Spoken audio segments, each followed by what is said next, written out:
Hello, beautiful souls. I want to go over this book right here. This is the book from the Babaloa John Mason, and it's Who's Knocking on My Floor, Eshu Arts in the Americas. I got this because I was researching about some of the dreams that I've been having with Eshu.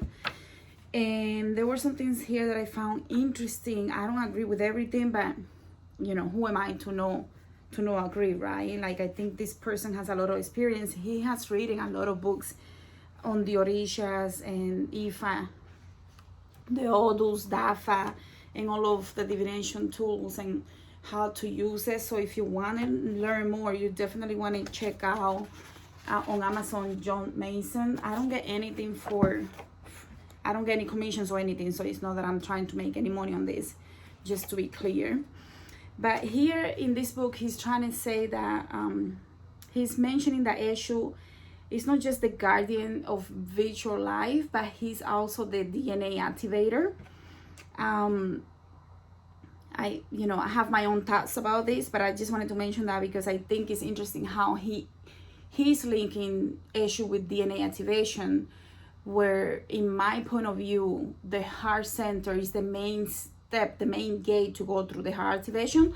But I can definitely see and respect his opinion on this because, as we discussed, Eshu is right here in the back of the neck chakra, where the gates are, in order for us to really release and go in our ascension process. So I think he has a pretty good, interesting point here. And I remember when I was having one of the visions, I had it so forward, and I think I talked about this when I did the video on Hecate, and how the 4 ventricles is very important for the crystal fluid, for the CFF fluid to flow through us in order for us to receive more awareness about unity consciousness and see other dimensions. Well, he's saying the same thing here because he's saying that Elekbara, Eshu, is not just the guardian of virtual life force, but is synonymous with, in this case, Elekbara can be taught as a DNA activator of DNA. So he's saying Eshu is not just the guardian of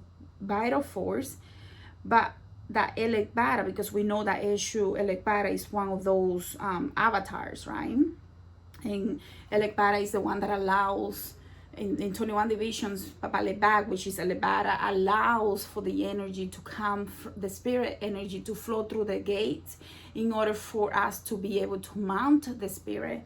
So I think this is pretty interesting that he's saying Elekbara can be thought as the activator of DNA, which is made out of 4 nucleotides, the 4 building blocks that are used to design everything in nature. Eshu is the meeting point, the crossroad that put things together and pull things together that are apart in opposition and seems not to agree. He's the agent that causes the individual natures of and blah blah blah. Eshu causes things and men to work together in harmony or suffer the consequences. And this is very important because one of the things that I've been receiving lately is that these sacrifices that I keep referring about is not just about what we think that we have to sacrifice outside of us, but it's inside of us. The most vital sacrifices are actually the things that we do, that we sacrifice, the things that we want to do that we don't do. For example, let's say, I don't know, I'm going through something and I just want to be angry and I just want to be obnoxious and I just want to blame everybody. Well, I have to sacrifice my point of view and I have to go inwards in order for me to understand that the problem might be coming from me because I'm the constant in all my problems. It's not other people. So when we sacrifice the point of view that I'm the victim, now I'm going inward to work on myself. And that's a major sacrifice because it takes a lot of energy for us to decide to do that. So to me, the sacrifices are not just the things that we put in our altar, but the things that we decide to work on ourselves in order for us to ascend. Let me just continue here because this was a pretty interesting book, and I'm just going to go all over the place because I just want to cover most of the book. So I'm going to be talking about the different issues here and his opinion on who those energies are. The ones that I found interesting. So, and I think in dreams too, we will see that we have different energies come through, and sometimes they come through and we think it's something negative, and it might be part of a training. It might also be part of something that is alerting us that we need to see things from a different perspective, not just the way that they look. So there's some issues, avatar, that have that personality of being very angry, very even demonic look, feel to it, and it's because it's coming to give us a warning and a new perspective on things if we pay attention to the dreams. Anyway, so the story of let me start here. Eshu Ojingiji, oh my goodness, Eshu Ojingiji Ota. Eshu, the immovable stone in the water. This title is linked to the Odu Ifa Yobe Meiji and comments on the immortality of the soul. I thought that was really interesting because remember we did a video the other day about the stone and how the energy of the stone has so much wisdom to give us. So by using different stones from different places, you may be tapping into a lot of wisdom within you just by meditating. So I thought that was interesting. This fabrication of this issue is just basically a stone that you sanctify. Eshu, you know, Eshu is a chameleon because it can change so many different ways, right? So it depends on your Odu and what issues are coming forward. But let me just read this to you. Eshu Elebag, there are some rows of Elebag that have two full body fused together back to back, the left side going in one direction and the right side going in the opposite direction. These two bodies have one head with two faces, which allow him to see in both directions, in both the spirit and the 3D reality. When Elebag is only a head, that head can have from 1 to 4 faces or no faces at all. He has multi-directional sight like the chameleon. Eshu's eye work independently and can see in 2 or more directions at the same time and understand the information received. Eshu is popped eye, his Kori eyes often, basically the Kori eye that we see in the stone with Ifa Osha is because he can see 360. He doesn't need to just see one way to see. So when we have an Eshu, when we work with the energy of Eshu, we're working with a very sacred energy. I know a lot of people think that it's a bad energy and all of that, but you know, we really have to learn to decode our dreams and the trances and meditation, because not everything that we see is as it is. So we really have to learn to discern energy in a way that we can understand energy better. Remember, everything comes from source. So even the dark energies come from source, and sometimes they're there to teach us lessons. Sometimes they're there because we need to learn how to send them to the right place at the right time, the right portals, and how to remove them from beings. And they're just doing their part and we're doing our part. And just, you know, I know at the time it seems a little crazy, but if you really start seeing things in a different perspective, you will see that the one in charge is you. These dark energies cannot live without you. Therefore, you're the one in control. You're the one in command. You're the one that they are afraid of in reality, and that's why they have to feed from you. So when we start understanding this, even the energies that a lot of people think are demonic, then you start understanding them differently. And I'm not saying that Eshu is by any means demonic. What I'm saying is a lot of people think that he is because of how crazy he can be, that energy can be at times. Most of the time, a lot of people think of Eshu as a male energy, but there are some cases like Eshu Alawana that might sometimes is considered a female energy, and we really have to analyze that from different point of view in order for us to really understand. You know, nothing is as it seems. So anyways, Eshu Ajambi, Eshu of perseverance, give birth. Eshu Ayambi.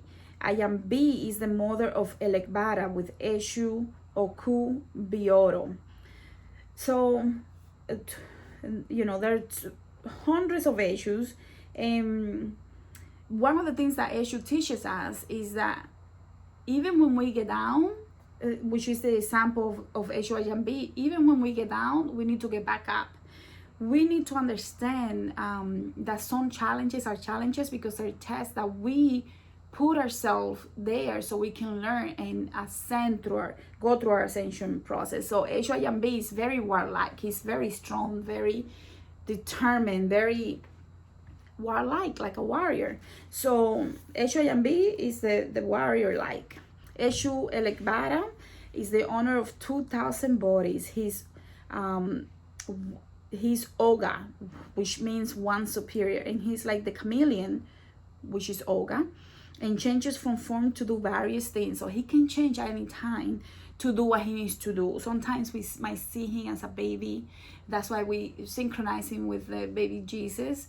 Sometimes he could be a homeless. Sometimes he could be the warrior. Sometimes he could be a very old man. So he can change just like the chameleon changes. Eshu Ayanki, Eshu of the thick stench, whose praises are recited.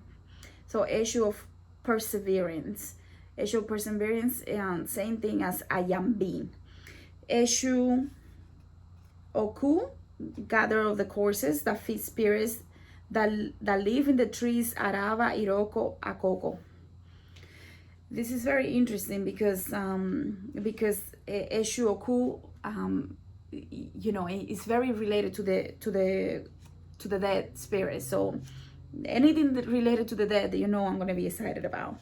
Eshu Alabana, Eshu respected elder who flocks, or Eshu respected elders of the role. So they're different depending on the translation and depending on where the accent is. You might see that the meaning might change. So you really have to pay attention to your dreams if you're getting information in your dreams to know which Eshu is really coming to talk to you and for what reason. You want to decode that, right? Anyway, so Eshu Alaroye, Eshu owner of titles of honor. Eshu Batieji, Eshu have fleas to push you to change. Ba equal ferment. So Eshu Batieji, Eshu who is pushing you to change.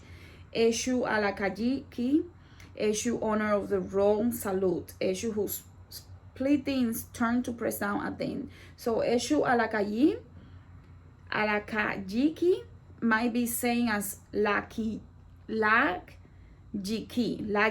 and Alakajiki might be the same thing. Eshu Odemasa, Eshu who always runs in open street. Interesting. There's so many Eshus. There are hundreds of Eshus, guys. So I'm not going to go through all of them. I'm just going to go through the ones that I found interesting that I went through the book. Eshu Alabama. Like I said, this is one of the Eshus that I've been I have been receiving a lot of info on this particular Eshu, which is why I got this book. And I want to read this to you in case you're, thinking about working with this energy. This is the energy that sometimes might be known as Alawana, Alabama, and it is the female energy that sometimes is known as a female energy. This is the captain of the Eguns. So this Eshu works very, very, very closely with the Eguns. It's the chief of the Egun according to John Mason, Babalao John Mason, and he says it's an adult that works with the dead. He represents the unfortunate and hopeless and his sister brother of Eshu B. Eshu B, born in person. Eshu, she or he, is Arara, from the land of Arara, and lives in the savannah. He or she is cultized with the souls in purgatory, la anima sola. I have received a lot of information, a lot of clairaudience, a lot of information about a couple of trances with this energy. And I gotta be honest with you. Eshu Alabama, Alawana, or however you want to pronounce it, with the Animasola has come forward. So I do believe that this is accurate information, because when I receive the information and my energy is starting to spike up, so that's confirmation. The Animasola came in one session, and then Eshu Alabama came in another session, and I started getting a lot of information and a lot of visions, and it was the same energy, almost like a mirror, like flip-flop. And I was like, wow, that's Eshu Alabama. I don't, like, honestly, I don't really work like I do with some other energies with Eshu. So I was getting to know Eshu.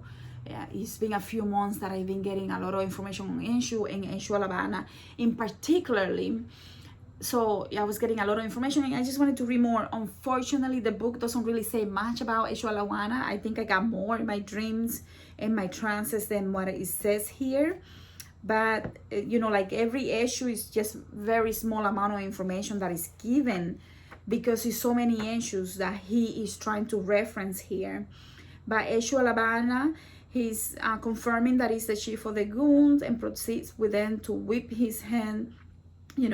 Basically he's the chief, the one that has the control of the goons. He is Alabama also maintains contact with other spirits, such as Iwin and earth spirits, Oku, the death, Ayagun or Yogun, Ihogun, death lords, which represents the agents of Eshu, and Aje, the witches. Alabama represents unfortunate people who have lost all hope. I don't know about that. But I can see how in some cases that might be applicable, because not everything that I see doesn't mean that it's for somebody else. It might just be the way that he works with me. Doesn't have anything to do with punishing or unfortunate people. That might just be the way that this energy is coming to let me know how I can work with this energy. He likes to walk around near crossroads, causing people to be shot or stabbed and bleed to death. Again, I don't know about that. It could be possible. Alabama lives alone deep in the impenetrable forest. He likes rats and anthills. I can confirm that. Sticks and reeds to make magical medicine. Alabama was the only one to help Babaloye when he was punished by Obatala. And he said that he was the one who gave him 2 dogs. In some other cases, you hear that it is Shango who gives him Babaloye the 2 dogs. So, I don't think we're ever gonna get the final answer. It could be different timelines too, because we all know that we live in different timelines. So in one case, it could have been Shango. In another case, it could have been Eshu Alabama. So who knows? This is interesting. I did have a dream with Eshu Sigidi, and I'm like, who is Sigidi? Until I found it in this book. I had to go back to this book to find this thing. And Eshu Sigidi, Eshu of nightmares, completely dark. It's a comb made out of mud and clay and decorated with cowries. This Eshu punishes bad people by sending bad dreams and coming to people in nightmares. Sigidi works with Ifa. He can be employed to attack people because of his perverse and vengeful nature. He's said to be an excellent protector of not only those he lives with, but their business and personal belongings. Sigidi is created by digging a hole in and then he goes further. I didn't have that information about him causing being worked to saying anything bad, but I did have information about Sigidi being the one that sometimes causes terrors in the dream state in order for you to go to certain trainings, and also for you to start paying attention about what you're doing during the daytime that is affecting you in the dream state, because there is no difference. Sometimes we might be watching a movie and we are watching this movie and there might be something, I don't know, maybe something a little disgusting or something like that, something that is affecting you in this physical body, believe it or not. And then when you go into the dream state, it becomes part of your reality, because now that you have seen it with your eyes, it's internalized in a way that in the astral dimension there is no difference. So now you have to pay for that consequences. That's why we have to be very careful who we associate ourselves with, and also what we decide to allow our energy to connect with, even if it's a movie. This is insane. Even if I know I have some clients that also do a lot of porn, and when they go into the dream state, one of the things that they mention is the same thing that I'm seeing in this computer or TV when I'm enjoying those moments because I'm lonely or whatever. Then it comes in my dream, and then I get like almost like they get the defense is down, because they did something that they shouldn't have, and now they're more open to energies that can fit from these people. And this is not something that I'm finding just with one person. This is multiple people. I'm talking about many people. So this is a warning. I think this is why I was getting that information, because I was asking myself, how is this possible? Because even when I'm watching TV, there might be some shooting or something, and it will come in the dream state, and I will see it so clearly, almost like I become part of that movie. Even though I didn't think I allow my energy to be infused, it becomes an energy that is infused. So now I have to cleanse that energy, and now I have to work with that energy. And if I don't know how to do it better, I will be under attack. But because I have come to the point where I can work with the dream state and really work in the dream state in a way that is very powerful, I know that this is no part of me, or that this might not be even real. So I can manipulate the dream in a different way. But if you don't know how to do that, then you have a very hard time in the dream state. So you really have to be conscious of people you spend with, the things that you watch, the things that you read, because it can be very dangerous if you allow the energy, even if you don't know that you're allowing the energy to take over, to connect with you in such a way. Let's see if there is anything else that I want to mention here. This is a really good book if you want to know basic info on the different issues and you want to have it all in one place, because honestly, it's just very simple description of every issue that you can think of. So who is Legback Arara? For the Arara Legback, whose color is black and red, is represented by Fali and dogs. The Lukumi Rov Eshu Arilele, Eshu who is banished from the house, Eshu inhabitants of the house who is driven away, is represented by a stray dog. Eshu Alabana, Eshu respected elder who flunks, the one that we talked about before, is credited with giving Babaluaye the 2 dogs and all of that. Okay, that was here too. I guess I'm just seeing that now. Lebak of the Fongarara, like Lebak of the Yoruba, deals with the intercession of humans and the divine, sacrifice, the crossroads, emotions, essential potency. He's an old man who walks with a cane. His symbol are the crossroads and crosses.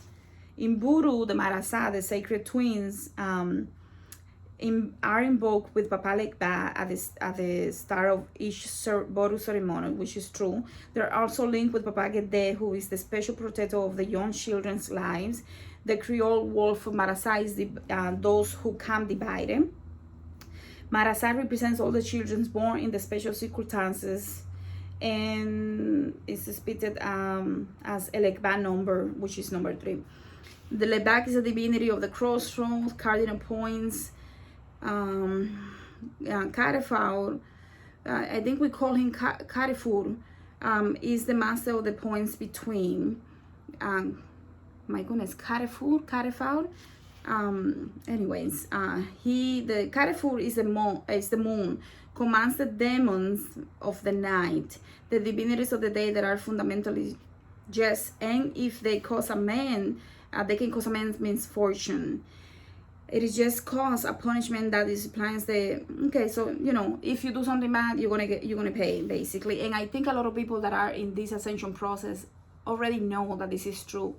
Now in these times, we know that most of us, if we do something, we immediately pay it back, because we made a contract to immediately pay back, so we don't have to wait for another life to come and pay back what we had to pay back that we did. So we can become aware very quickly, and we know when things are not going right, because we can feel it and we know it, and then we're like, oh shoot. And then you know somehow how you need to pay it back. You pay it back immediately, or it's done for you, so you don't have to wait for another life to come and pay it. So a lot of us have a very big mission, and that means that our lives have been a little harder than some other people that are here basically on vacation. You know, look, like those lives, those people that come that have everything is easy because they needed a vacation life. That's why we call it a vacation life, because they maybe in another life they had such a hard time that now that it's just a vacation. They always at the beach, they're always hiking, they're always having fun, they have money, they have a healthy family, everything is perfect. Those are vacation lives. For a lot of the healers though, that's not the case, because we sign up for the hardcore. See if there is anything else that I find interesting. You know, he repeats himself many times. Like again, I see here Eshu Alabana again with the same information, so I'm not sure why he's doing that. I am not sure, to be honest, but it's just very basic info. And you know, if you do want to learn about Eshu and the different energies, yeah, I definitely recommend it. But if you are looking for something more, I think you might be a little disappointed on how little information for each Eshu there is. And I can understand that, because it's not a very thick book, and there's so many Eshus, so you can imagine that, you know, it's not. I love this image though. I can appreciate that he put this out there for those that need a little more than just Google, right? Because sometimes people go to Google and they cannot find anything. But Okana is Eshu, Okana is Iku, Ibi is firstborn in Okana, Eshu and their Odu Ifa. When Okana Meiji appears in divination, one must say Okana Kaso. So SO is the one that beats, spreads, mourners, wrappers of clothes. Be on guard. This means that the death is twice as likely to occur. The diviner steps on the Dilogun with the left foot and says, Okana Kana, so the Muru, Ku Papa, Ku Papa O. The one that beats press is thrown to trap, catch, and carry death himself. The Dilogun is taken. So basically, this is if it comes in Okana. Okana is Eshu, Okana is Iku, Ibi is firstborn in Okana. So the Babala will say Okana in Okana Meiji, Okana Kaso. So they will basically say that prayer and try to like figure out what's going on, right? Not sure why I found that interesting. Because it has to do with death. Who knows? See if there is anything else, guys. You know, it was very like I said, there is no deep things here, but if you want to learn about the different, let me give you some of the names in case you know, sometimes we have a name that we don't recognize in the dreams. And if you're one of those people that are getting information in different languages, I know how frustrating that can be sometimes, because we don't, some of these languages are ancient languages and we don't know what's going on in the dream. So Okana Akeson, king of the market, Okana Yankee, the perseverer, the Okana. I'm not saying Okana. Eshu Akeson is the Eshu of the king market. Eshu Ayanki is the perseverer. Eshu Aborikoko, Eshu who owns the bumpy head, father of them all. Eshu Alabana, the one that we talked about. Eshu Odemasa, Eshu who always runs in the open street. Eshu Alaroye, Eshu owner of the titles of honor. Eshu Alaroye, different, it has an extra A. Is the Eshu of constant complaints. Eshu Adamon is the Eshu inborn hereditary, inborn, natural. Eshu Alailu, Eshu diviner, enricher, savior of the town. Eshu Alayiki, Eshu honor of the role, salute. Eshu Oko Rubu is the Eshu man who carries the sacrifices.